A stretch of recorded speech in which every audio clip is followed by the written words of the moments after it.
Pashala. Hope you all are fine. Here we are going to discuss our fourth chapter of series, which is unpacking gender. As you all know, what is gender? Gender means to divide the persons on the basis of their gender, means they are male or female. Okay. So first of all, introduction. In this chapter, we will discuss that in the ancient period, in the medieval period, or in this modern period, there is discrimination between the girl and the boy, between the male and the female. And the second one, what is the situation of the woman in the different periods of history. So first is ancient India. As from the sources, हमें ये पता लगा है कि जो situation थी women की ancient period में वो बहुत सही थी. उस टाइम पे जब जिसे हम कहते हैं ऋग्वेद, इन सब के जो वर्सेस थे, जो दोहे थे, उनसे हमें मतलब ये इंफॉर्मेशन मिलती है कि जो वुमेन थी वो उसके पास सारे राइट्स थे. राइट टू स्टडी, वो उस टाइम पे बहुत एजुकेटेड थी वुमेन्स. उनको राइट था कि वो स्कूल्स या फिर जो उनके टाइम पे आश्रम होते थे वहाँ पे स्टडी के लिए जा सकते. Second one, they are not pressurised for the marriage. जैसे बीच में सिस्टम चला था चाइल्ड मैरिज का, छोटी सी बच्ची की शादी कर देते, लेकिन उस टाइम पे ऐसा कुछ नहीं था. उस टाइम पे वेट करते थे कि वुमेन मैच्योर हो, then she have the right to choose her husband. उसके पास राइट था कि वो अपने हस्बैंड चूज कर सकती है. जब वो मैच्योर होगी तभी उसकी शादी की जाती. इसके अलावा उसके ऊपर कोई भी किसी भी टाइप का प्रेशर नहीं था. She has all the rights to enjoy her life. Okay. But in medieval period, जो बीच का पीरियड था, मॉडर्न और एंशिएंट के बीच का पीरियड, उसमें वुमेन की सिचुएशन पूरी तरीके से चेंज हो गई. उसके ऊपर बहुत सारे प्रेशर्स आ गए. अलग अलग सोर्सेस से प्रेशर आने की वजह से बहुत सारे एविल्स आ गए, बहुत सारी गलत प्रथाएं स्टार्ट हो गई. जैसे चाइल्ड मैरिज, छोटी सी बच्ची की शादी कर देना. विडो रीमैरिज पर पूरी तरीके से बैन था कि अगर कोई विधवा हो गई means she has the no life, उसे एकदम काल कोठरी में छोड़ दिया जाता था कि आपको यही रहना है. उसके लिए एक सती सिस्टम भी था कि अगर आप मीन्स आपके हस्बैंड की डेथ हो जाती है, किसी वुमेन के हस्बैंड की डेथ हो जाती है, देन जब उसकी चिता को मीन्स आग लगाई जाती है, जो भी तो उसी आग में उसे कूद करके अपनी जान भी देनी होती थी. ये कुछ ऐसे टाइप के और भी एविडेंस थे जिससे वुमेन की लाइफ बहुत ही ज्यादा खराब थी. उस टाइम वुमेन की सिचुएशन बिल्कुल भी अच्छी. लेकिन इसके अलावा अगर हम बात करें मिडावल पीरियड की, तो मिडावल पीरियड में और भी बहुत कुछ हुआ. कुछ औरतें ऐसी थी जो इन सब एविडेंस से ऊपर उठकर थे, जिन्होंने पर्दा सिस्टम, चाइल्ड मैरिज, इन सबको किसी को भी नहीं माना, बल्कि मार्शल आर्ट सीखे. मार्शल आर्ट सीखने में उन्होंने अपना इंडिपेंडेंस स्ट्रगल में बात करें या फिर 1857 में 1857 में जो रिवोल्ट हुआ था उसमें, और भी ऐसे बहुत सारे मूवमेंट्स थे जिनमें उन्होंने अपना रोल दिया. मीन्स उन्होंने उसमें अपना काम किया और बहुत ही ज्यादा help. So first of all, we will discuss excellence of women in different fields. In your book, there is chapter number 4. On the first page, in the last line, there is given अलग अलग fields में अलग अलग women ने अपनी excellence दिखाई थी. जैसे सबसे पहले अगर हम बात करें रजिया सुल्तान. रजिया सुल्तान एक ओनली लेडी थी जिसने दिल्ली सल्तनत पर राज किया था, और जितने भी थे वो मेल्स थे, राजा थे वो मेल्स थे, but she was the only women. Second जो एग्जांपल है वो है चांद बीबी का, जिन्होंने अहमदनगर पर मुगल फोर्स अकबर से भी लड़ ली थी अपना राज्य बचाने के लिए. थर्ड एग्जांपल है जहांगीर की वाइफ नूरजहां, जिन्होंने अपने हस्बैंड की पूरी तरीके से हेल्प की थी और बैकबोन बन के पूरे राज्य को संभाला था. मीन्स कभी आगे नहीं आए, बट उनकी जो माइंड था वो पूरा इतना शार्प था कि वो जहांगीर की बैकबोन थी, वो उन्हें अच्छे से संभालती थी पूरे किंगडम को. फोर्थ इज जीजाबाई, शिवाजी की मदर, जिन्होंने बी प्रेजेंट, मतलब उनकी एबिलिटी थी कि वो एक बहुत ही अच्छी योद्धा थी, जिनकी वजह से शिवाजी भी एक बहुत ही अच्छा योद्धा बने। इसके अलावा साउथ इंडिया के हमारे पास बहुत सारे एग्जाम्पल्स हैं जिससे पूरी तरीके से जिसका एडमिनिस्ट्रेशन किसने किया था, वुमेन ने किया था। अगर हम भक्ति की बात करें तो सबसे पहले भक्ति में नाम आता है मीराबाई का, जो कि कृष्ण जी की बहुत ही बड़ी भक्ति थी और उन्होंने सच्चे मन से उनकी भक्ति की। गुरु नानक जो कि फर्स्ट गुरु थे सिख के, उन्होंने अपनी टीचिंग में ये बताया था कि हमें मेल और फीमेल के बीच में कभी भी डिस्क्रिमिनेशन नहीं करना चाहिए। ये तो थे excellence reformers during British rule. अब हम ब्रिटिश रूल, जब हम पर अंग्रेज शासन कर रहे थे तब क्या क्या हुआ था, तो अगर हम 1857 से पहले की बात करें, 1857 की यहाँ है, लेकिन इससे पहले कई रिफॉर्मर्स आए थे। वो रिफॉर्मर्स जैसे चार नाम है हमारे पास, सर सैयद अहमद खान, ईश्वर चंद्र विद्यासागर, राजा राम मोहन राय और ज्योतिबा फुले।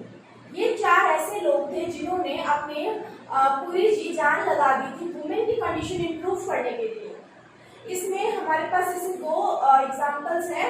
फर्स्ट है राजा राम मोहन राय ने सती प्रैक्टिस पूरी तरीके से बैन करवाई थी कि अगर किसी हस्बैंड की डेथ हो जाती है तो वाइफ उस चिता में आग में नहीं कूदेगी, she has her own life, उसकी अपनी जिंदगी है वो जिएगी, तो उसके ऊपर पूरी तरीके से बैन करवाया 1829 में। And second one is Ishwar Chandra Vidyasagar, उन्होंने 1857 में ब्रिटिश से विडो रीमैरिज एक्ट पास करवाया था, जिसमें अगर कोई औरत है जो विधवा है तो उसकी फिर से शादी करवाई जा सकती है। रानी लक्ष्मीबाई, अगर हम अब 1857 की बात करें तो हमारे पास तीन एग्जाम्पल्स हैं। फर्स्ट वन इज रानी लक्ष्मीबाई, जिन्होंने 1857 में अपने झांसी की पूरी तरीके से रिवोल्ट अपने हाथ में लिया था और अंग्रेजों से लड़ी थी। सेकंड एग्जांपल है बेगम हजरत महल, ये इन्होंने अवध में क्रांति लड़ी थी अंग्रेजों के खिलाफ। And the third one is Begum of Bhopal. ठीक है, इसके बाद रिवाइज कर लेते हैं इंट्रोडक्शन कि पहले बाद में क्या सिचुएशन थी वो हम पढ़ेंगे। एंशिएंट इंडिया में बहुत सारी प्रॉब्लम्स नहीं थी वुमेन के साथ, वुमेन की सिचुएशन बहुत ज़्यादा अच्छी थी, हर एक राइट था उसके बाद। लेकिन मिडावल पीरियड में ऐसे बहुत सारे एवेंट्स आ गए जिनकी वजह से वुमेन की सिचुएशन पूरी तरीके से खराब हो गई। Excellence of women in different fields, अलग अलग फील्ड में ऐसे बहुत सारे हम बात करें तो इन सब एवेंट्स के बावजूद भी ऐसी वुमेन्स थी जो इन सब चीज़ों से उन्होंने थी, जिन्होंने मार्शल आर्ट सीखा और अपने किंगडम को संभाला। जैसे for example we can say Razia Sultan, Jijabai के रिफॉर्मर्स। तो अभी हमने चार रिफॉर्मर्स पढ़े, उन चारों में से दो के ऐसे एग्जाम्पल में पढ़िए कि इन्होंने सती सिस्टम बैन करवाया था और इन्होंने क्या करवाया था, विडो रीमैरिज एक्ट पास करवाया था। उसके बाद role of women in the revolt, तो हमने तीन एग्जाम्पल्स पढ़े, एक तो रानी लक्ष्मीबाई, बेगम हजरत महल और बेगम ऑफ भोपाल। इन्होंने 1857 के रिवॉल्ट में बहुत ज्यादा साथ दिया था। Role of women in independence struggle, अब हम ये टॉपिक पढ़ने वाले हैं। तो इसमें क्या है, हमें एग्जाम्पल दिया है एनी बसंत, विजय लक्ष्मी पंडित, राजकुमारी अमृत कौर, अरुणा आसिफ अली, सुचेता कृपलानी, कस्तूरबा गांधी। इन सब ने मिलकर के जो इंडिपेंडेंस स्ट्रगल था उसमें आदमियों के साथ मींस मेल्स के साथ कदम से कदम मिलाकर चली और इंडिपेंडेंस स्ट्रगल में अपना रोल पूरा किया। इसके अलावा सरोजिनी नायडू जो कि एक पोएट भी थी और एक फ्रीडम फाइटर भी थी, वो इंडियन नेशनल कांग्रेस की प्रेसिडेंट बनी, पहली वुमेन प्रेसिडेंट बनी और इंडिया के एक स्टेट की गवर्नर बनी। इस टाइम पे अगर हम आज की बात करें तो आज मैंने आपको बताया था एंशिएंट पीरियड, मिडावल पीरियड और मॉडर्न पीरियड। तो आज के टाइम पे वुमेन हमारे इकोनॉमिक और सोशल डेवलपमेंट में कैसे साथ दे रही है वो हम इस टॉपिक में डिस्कस करेंगे। सबसे पहले हम बात करते हैं स्पोर्ट पर्सन की। तो आज के टाइम पे आप जानते हैं सानिया मिर्जा, साइना नेहवाल, पीटी उषा और भी बहुत सारे एग्जाम्पल्स हैं, कर्णम मलेश्वरी। तो ये इन सब ने अलग अलग स्पोर्ट्स में आगे आकर के इंडिया का नाम स्पोर्ट्स में ऊंचा किया। नेक्स्ट इज अगर हम पॉलिटिशियन की बात करें तो सोनिया गांधी, ममता बनर्जी, उमा भारती, मायावती, जिन्हें आज आप जानते हैं, डेली आप टीवी में न्यूज चैनल्स में उनके बारे में सुनते हैं, तो इनका जो रोल है पॉलिटिशियन या जो सोशल डेवलपमेंट में वो बहुत ही ज्यादा है। मीन्स ये दिखाते हैं कि आज की जो वुमेन है, मीन्स आज की नारियां वो किसी से भी पीछे नहीं है।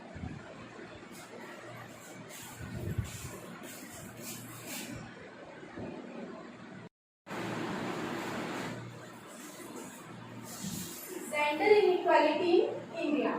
सो अगर हम इंडिया में जेंडर इनइक्वालिटी की बात करें तो इंडिया में भी दिस डिस्क्रिमिनेशन हैपन्स, ये डिस्क्रिमिनेशन होता है, बल्कि जन्म से ही किया जाता है। जन्म से ही अगर किसी मीन्स कहीं कहीं है, कहीं कहीं अब नहीं है, लोगों की जो थिंकिंग है वो धीरे धीरे डेवलप हो रही है। लेकिन पहले क्या होता था कि चाइल्डहुड से जो अपॉर्चुनिटीज हेल्थ के मामले में, एजुकेशन के मामले में, या फिर जो स्टेटस होता है उसकी बात करें तो इक्वल नहीं था। एक घर में एक लड़का और एक लड़की है तो उन्हें इक्वल अपॉर्चुनिटीज नहीं दी जाती थी। चाइल्ड रीमैरिज, बहुत जल्दी शादी करवा दी जाती थी बच्चे की, या फिर जैसे उसे पढ़ने लिखने की मीन्स 4th 5th उसने क्रॉस किया, उसके बाद उसकी स्टडी खत्म हो गई, उसे घर पे बिठा दिया जाता था एंड उसे बोला जाता था कि आप इंटरेस्ट लो घर के कामों में। तो कुछ इस टाइप की सिचुएशन थी, जेंडर इनइक्वालिटी है इंडिया में। लेकिन ये आया क्यों, ऐसा क्यों हुआ कि उसे एजुकेशन की नहीं मिल पा रही?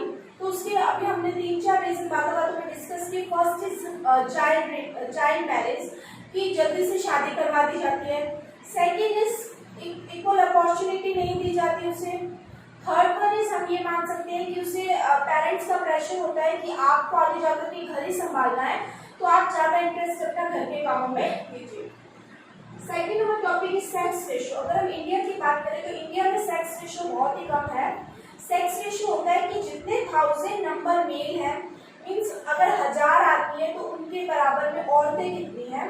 तो ये जो रेशियो है ये 1991 से 2011 तक बहुत डिक्लाइन हुआ है। मतलब अगर 1000 है तो उनके 925 की फीमेल्स थी, मतलब हर 1000 के बदले में 75 औरतें, मीन 75 वुमेन्स कम। Women in economic activities. अब आपको पता है कि जैसे all are engaged in some economic activities, हर कोई कुछ ना कुछ काम करता है पैसे कमाने के लिए, इसी तरीके से वुमेन भी एंगेज है। लेकिन जो वुमेन की परसेंटेज है इकोनॉमिक एक्टिविटीज में एंगेज होने का, वो बहुत ही कम है। उन्हें इतना राइट आज के, अगर हम हमारी सोसाइटी में भी देखें तो ज़्यादातर हम देखते हैं कि जो मम्मी चाची और है वो ज़्यादातर घर पे रहती है, घर संभालती है, पापा और बाहर जाते हैं। तो जो वुमेन का पार्टिसिपेशन इन इकोनॉमिक एक्टिविटीज वो बहुत ही ज़्यादा कम है, बहुत ही ज़्यादा लो है। और जो जा रही है वो, अगर रूरल और अर्बन एरिया की अलग अलग बात करें तो रूरल एरिया में ज़्यादातर जो औरतें हैं उन्हें अगर बाहर जाकर के काम भी करने को तो बोला जाता है ज़्यादा खेत जाइए, खेत में जाइए और खेती कराओ, थोड़ा सा अपने हस्बैंड की या जो भी वहाँ पर लगे उनकी हेल्प करवा दो। और अगर अर्बन एरियाज की बात की जाए तो ऐसे नहीं कि बहुत ही अच्छे रेप्यूटेटेड जगह पे वो काम कर रही है, नहीं, वो या तो कहीं मीन्स झाड़ू पोछा बर्तन ऐसे टाइप के काम करती है, या फिर घर से रिलेटेड, या फिर कोई छोटी मोटी जॉब, या फिर कहीं कंस्ट्रक्शन में ईंट उठाने का काम, ऐसे कामों के लिए ही औरतों को प्रेफरेंस दी जाती है। औरतों को कोई बड़े स्टेटस की जॉब्स इजीली नहीं मिल पाती। रीजंस फॉर इनइक्वालिटी, सबसे पहला इलिटरेसी, कि जो औरतें हैं वो पढ़ी लिखी नहीं है। अगर हम 2011 की बात करें तो इसमें डाटा हमें दिया हुआ इलिटरेसी का। 2011 में जो लिटरेसी रेट थी वो थी, इलिटरेसी रेट की होती 74.04%। इसमें से अगर हम देखें तो मैन और वुमेन, मैन की थी 82.14 और वुमेन की थी 65.46, जो कि बहुत ही ज़्यादा कम है। इसके बाद जो सेकंड है वो है चाइल्ड मैरिज, की लड़कियों की बहुत ही जल्दी शादी करवा दी जाती है, जिनकी वजह से उन्हें जो अपॉर्चुनिटीज मिलनी चाहिए वो नहीं मिल पाती। थर्ड इज सोशल हैबिट्स, ऐसे बहुत सारे सभी सिस्टम, पर्दा सिस्टम, जिनकी वजह से उन्हें इक्वालिटी नहीं मिल पाती। Discrimination against the girl child, कि शुरू से ही जब वो बच्ची थी तब से उसके साथ डिस्क्रिमिनेशन होना स्टार्ट हुआ। उसे सिर्फ ये बोला गया कि आप सब घर का काम करो। और आज के टाइम पे भी जो लोग हैं वो बर्थ, जो मेल बर्थ है उसको ज़्यादा प्रेफरेंस देते हैं फीमेल बर्थ से, कि हमें बेटा हो वो ज़्यादा अच्छा है बेटी से। तो ये 4 रीजन थे। इसके बाद हमारा नेक्स्ट टॉपिक है जेंडर एम्पावरमेंट।